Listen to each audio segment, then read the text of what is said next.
Hey guys, this week we talked about shapes and the basic kinds of shapes and the main types of shapes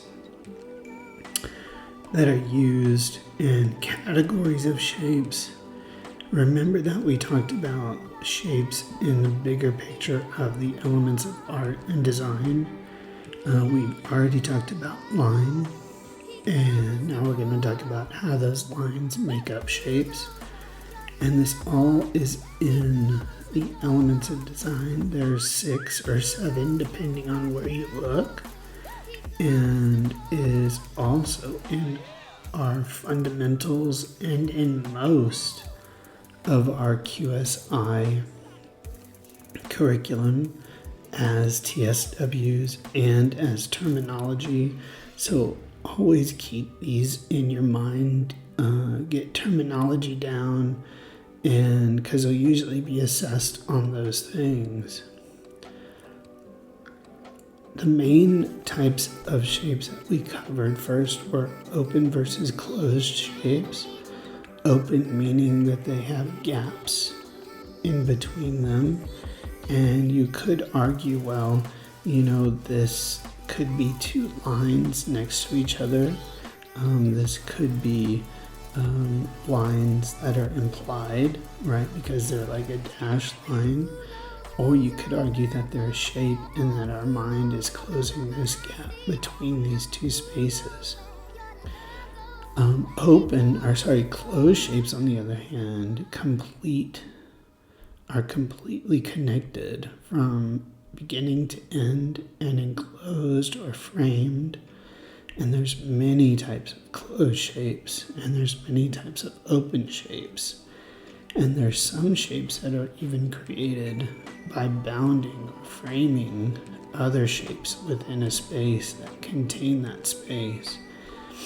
Within this negative space, one might view this as a 5th shape, this rectilinear or square shape. They might see this as a triangle shape. And this white space or negative space starts to turn into a shape on its own. We talked about geometric versus organic shapes. Geometric having straight sides or some gradual curves and precise arcs. We usually describe these geometric shapes as man-made or engineered, precise, industrial, or architectural.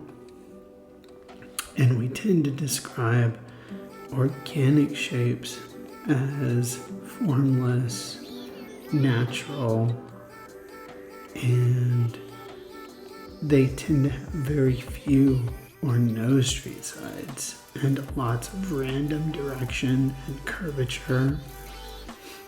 One might see organic shapes in science class as amoeba or cells, and I even drew an example here where a lot of the forms are flowing and have a lot of curvature and seem to occur out of randomness.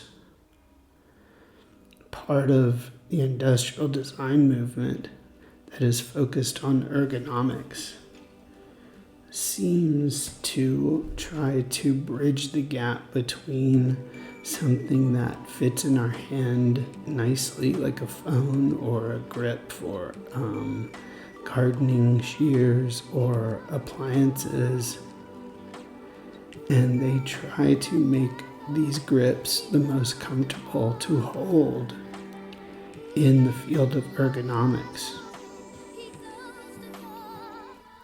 A more intense look at this bridging of the gap between organic and geometric is the process and theory of design known as biomorphic design.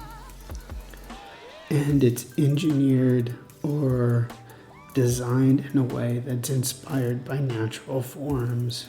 And one of my favorite car designers, Luigi Colani, his cars and planes and things that he's designed mimic and have an affinity for aquatic life. If you have some time, go check that out.